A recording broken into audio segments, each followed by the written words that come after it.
Welcome back to the Arnhem stage, everyone. Incredibly sorry that it's me again, back to back. I didn't quite realize it was going to be that tight schedule, but I'm here to talk about something I know a little bit more about, which is a BTC map. So we've got about 20 minutes or so, give you guys a bit of a background about the project and also show you how to become shadowy Supertaggers. Is the clicker working? Oh, here we go. So the problem we're solving for is threefold, really. So a couple of years ago, I personally was trying to find places to spend sats, and there was no single place to do so. And so my involvement in the project was really scratching an itch that I had because I wanted to be spending some Bitcoin. The existing solutions out there were not great. They're either proprietary, focused quite heavily on ATMs, not necessarily merchants. There was a lot of crypto and shitcoinery around, which immediately puts a Bitcoiner off using a particular service. And yeah, I guess maintaining large data sets in a free and open source way hadn't been done yet, and it was yeah, quite difficult to do, and the individual services that were attempting that weren't doing it in a particularly well way. So we decided to create a map for Bitcoiners that was Bitcoin only, and was crucially free and open source software, which is what you'd expect from a Bitcoin project. But the thing that we did differently really was to make sure that the data was open data as well. And so I'll get a bit onto how we do that later. But I'd say that's probably more important to this project, the fact that the data is open and that anyone is free to create and edit that data within the platform. And the third bit was really around not just focusing on putting merchants on the map, but also communities on the map as well. Because when we're talking about data maintenance, it's really important to try and decentralize the responsibility of that data maintenance as much as possible. So you know, sometimes we still get complaint emails to BTC Map saying that the merchants, I went to a merchant in my area and it was no longer accepting Bitcoin or whatever. And our answer to that is, well, it's actually your data as a community, as an individual in that community. We're providing the tooling to enable you to audit, verify those merchants yourselves, and ensure that merchants are up to date within your local area. So this is the map, if people haven't seen it. It just makes me so bullish every time I open that map and I see the dots all around the world. We're still very small levels of adoption, certainly on the merchant side. But just seeing that distribution across the globe just fills me with joy every time I look at it. And I always say there's only two sort of metrics that matter in Bitcoin. It's the hash rate and the merchant adoption rate. Everything else is noise. So let's look at some numbers. So this was taken a couple of days ago. So we're approaching 11,000 locations on the map. That's a mixture of merchants and ATMs and other places. But you can see we have a slow and steady increase in adoption. So we did inherit quite a messy data set that we spent almost 2 years now cleaning up. The job will never be done. It's like painting an old bridge. You know, as soon as you finish, you've got to start again because we're re-verifying merchants all of the time, and people within those communities are doing so too. I wanted to get more into some sort of practical bits as well around how do you put a merchant on the map? How do you put a community on the map?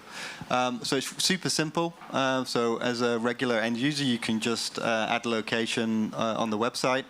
add some details about them. That then raises a ticket within our platform, and one of this shadowy Supertaggers around the world will take that information and upload it into OpenStreetMap. And I'll get onto that in a little bit more detail. But it's super simple to get going, and we've got kind of instructional videos to enable you to tag the information yourself. Ooh.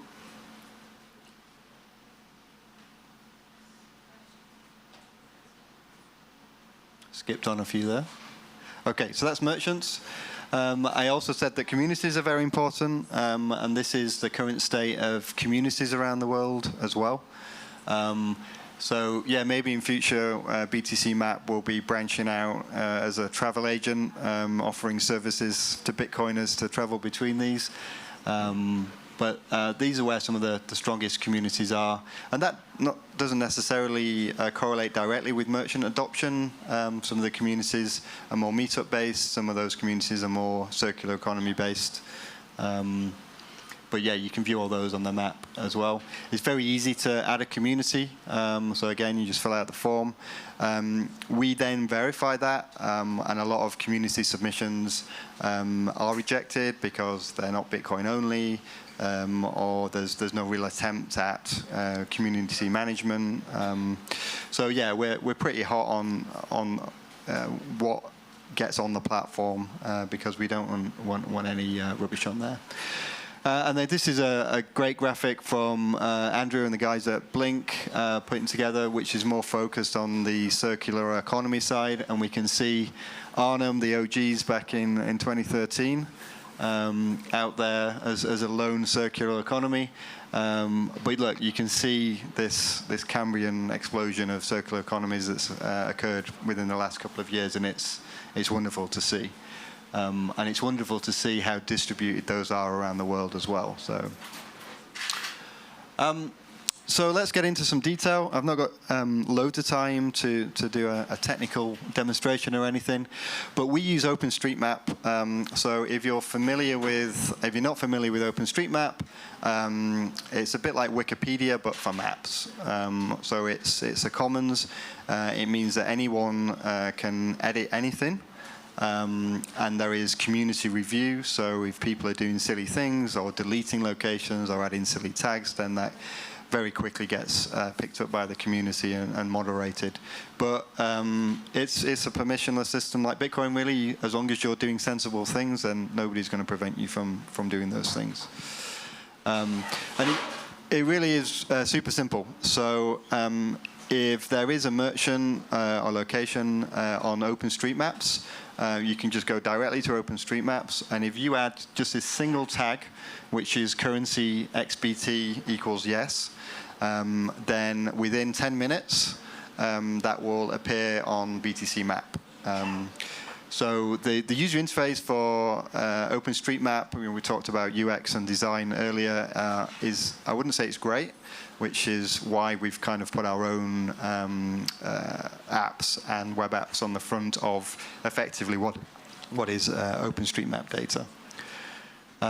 So that's the only required one. There are a bunch of others, as you can see here. There are recommended tags that we have for different payment types, Lightning, on-chain, Lightning contactless. We're having discussions now around other ways to pay that might come in the future, that might not be just those. Discussions about, liquid. Are there merchants in the future that will be accepting liquid payments, and should we include those? And there's much debate around how you tag those within OpenStreetMap. Because lots of people in the OpenStreetMap world are not necessarily Bitcoin. They equate Bitcoin with crypto. They think we're trying to scam people when we're putting additional tags into the OpenStreetMap database. So there's been lots of dialogue between us flying the Bitcoin flag within OpenStreetMap. And in fact, BTC Map is one of the sponsors of OpenStreetMap. Because we get a lot of value for them, we feel like we should be giving some value back to those guys as well. So this is the OpenStreetMap UI. It's a web UI. There are many different clients you can use to edit OpenStreetMap data. And those are the tags I was talking about there on the right-hand side. And it really is this simple. So there's currency type.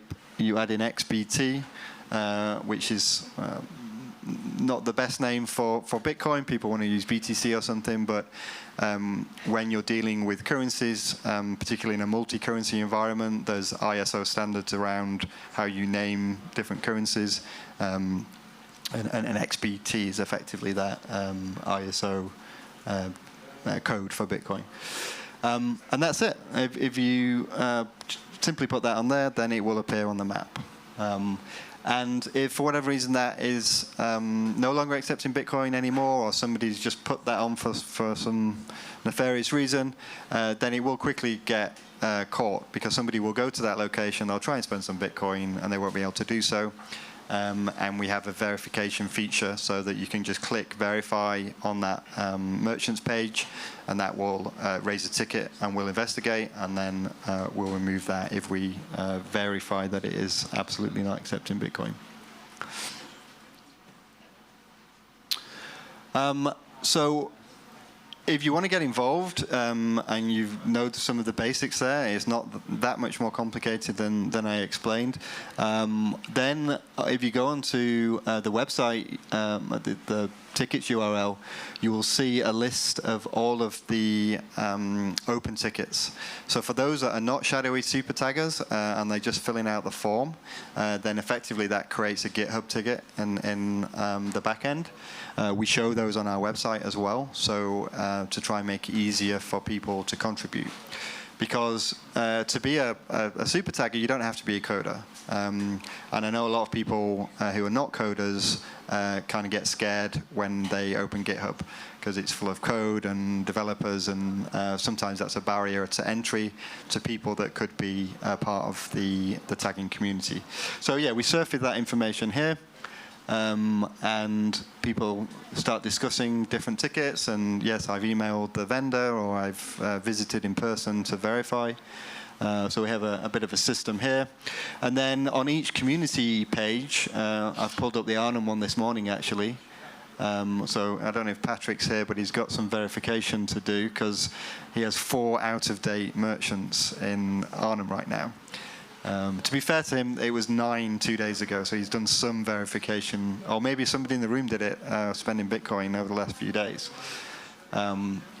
So if you have a local community on BTC Map from in whatever region of the world you're from, this gives a really good place to contribute to your local community by verifying and tagging merchants.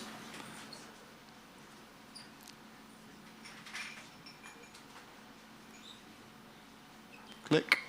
Okay, so just to finish up, what's next for you guys? What should be next for you guys? Join or start a local community. So that can just begin with a meetup, and it can begin with a meetup with just you sat in a cafe or in a pub or a bar on your own. That's how these things start. And slowly but surely, other people will start to turn up. You'll be surprised. There's many more Bitcoiners out there than you realize, and there's certainly some within your local areas that you currently don't know. So join something or start something. Onboard merchants. That's a bit like orange pilling your friends. There's no best way to do that. It really does depend on the merchant, what they're interested in, and what they want to get out of accepting Bitcoin. We do have some resources on our website, and there's also various resources in different places. So Bridge to Bitcoin in the UK is a really good resource. We've got the Lightning Places, a good resource here in the Netherlands. And we list those resources on our wiki to give you guys a helping hand when onboarding merchants. But it simply can be asking if people accept Bitcoin, knowing full well that they don't accept Bitcoin. and just be that guy. And it's going to annoy your family, your kids, your wife, asking, do you accept Bitcoin every time?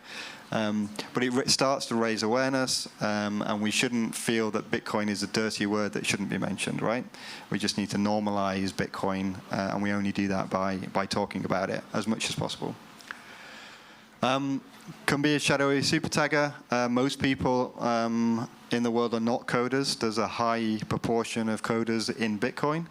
But if you're looking for a way to contribute to Bitcoin, then this is a very worthy cause that can really drive global adoption. We were talking about that on the design discussion earlier, about how we bring more people into Bitcoin. This is a very real way that you can help with Bitcoin adoption by helping this open source project and becoming a shadowy Supertagger. And do those three things, and you'll just become a circular economy, and it's that easy. Eduardo will tell you about that from his experiences in Berlin.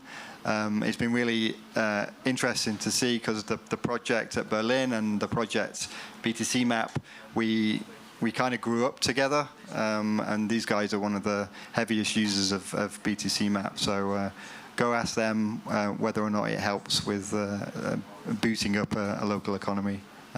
I hope they say yes. Okay, so that's it from me. I don't know if we have time for some questions. Happy to open the floor. Yeah, go ahead. First of all, I'd like to say that you're doing an amazing job. Oh, thank you, man. It's really like it. Thank you. Thank you. Great to see. There's one thing. My company is BTC Map. I accept Bitcoin. Yep. I do have 3 own e-commerce projects as well. When? Try to have them, of course, but wouldn't do it. But when is this project coming? Because you have the infrastructure, you have the traffic, you're the perfect place for all the e-commerce people around the world. Exactly. Yeah. So the question is when services, I think. Was that your question also? Yeah. Yeah, so when services, which is probably our most asked question. So yes, coming soon. So it's something we're working on. We've done the designs for them already. You may have noticed over the last few days we've redesigned the community pages, and we've got like a tabbed layout now. So we've got better real estate to show boosted merchants and newly added merchants. But part of the reason for that redesign as well is that we're going to be bringing in services which don't have a geographic place, right? So it's an e-commerce, or maybe it's a plumber or an electrician that works from home or whatever. The problem historically has been that on OpenStreetMap, and that's the database that we kind of use for the geographic side of stuff, you have to have a physical location, and so services are not supported on OSM. So that's the reason historically why. Obviously, it's a very useful thing to have on BTC Map. So we're now building that into basically our own back end.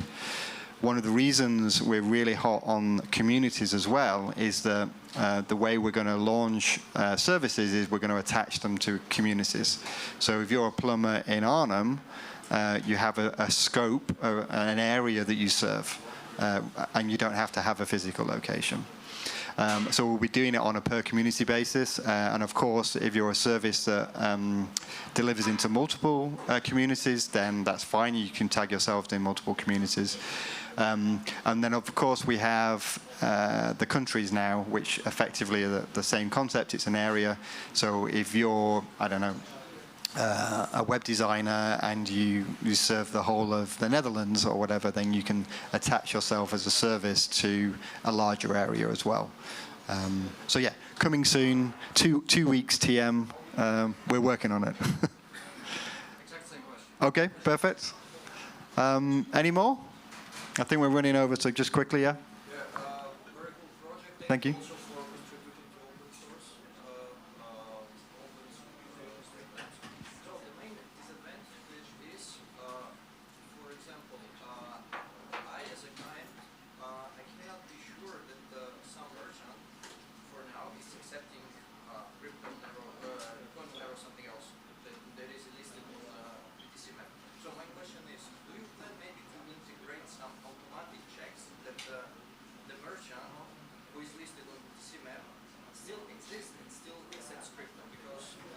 Yeah.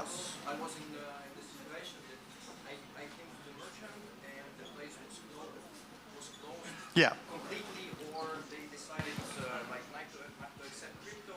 And yeah, we know BTC Map a few years ago there was some guy who can set up a wallet and so Yeah, so the question there is about data quality. How can we improve that? How can we potentially automate that? Yeah. So yeah, much of the work we do is around data quality, and it's one of those kind of thankless tasks where we have to continually re-verify merchants. We've got a new metric coming in, which is average age of verification, since verification. And so we can start to rank communities based upon how recently things have been verified. And we're going to get into merchant ratings as well in terms of recency. So how confident can you be as a user of the platform that the data is for that merchant is up to date? So I think we can do some things on the UX side of there to make that more obvious. Heat maps, color coding, whatever else. But interestingly, we were having a conversation yesterday at dinner around the automated side of things. Because if you're a wallet provider, so if you're Blink or I don't know, Wallet Satoshi or someone else, you've got access to the payment data. So, for example, the Blink app, if there hasn't been a transaction at a given merchant for say 6 months, they'll remove them from the merchant map because they have that insight. So the thing that we've been thinking about is how could we open up the API in an authorized way, obviously, to the wallet providers where they could provide some of that real usage information. It doesn't have to be real time. It could be has this merchant had a transaction this week or this month, and try and make that obviously as anonymous as possible. So yeah, there are ways that we could automate that, and that would require integration with some of the major wallets.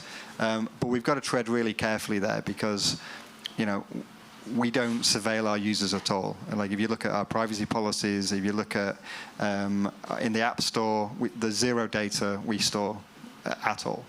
And so we're very mindful of that, and we don't want to be seen to be, surveilling our merchants. Well, they're not even our merchants, but surveilling merchants. So I think there's probably a kind of middle ground that we could strike there, which gives us some level of automation without, a real-time feed of all Lightning payments happening over the world. Although that would be pretty cool to see on a map, wouldn't it? Or just pings of Lightning transactions. But no, I don't think we'll go that far. Yeah. Okay, well, we're way over time. So thank you, guys. Cheers.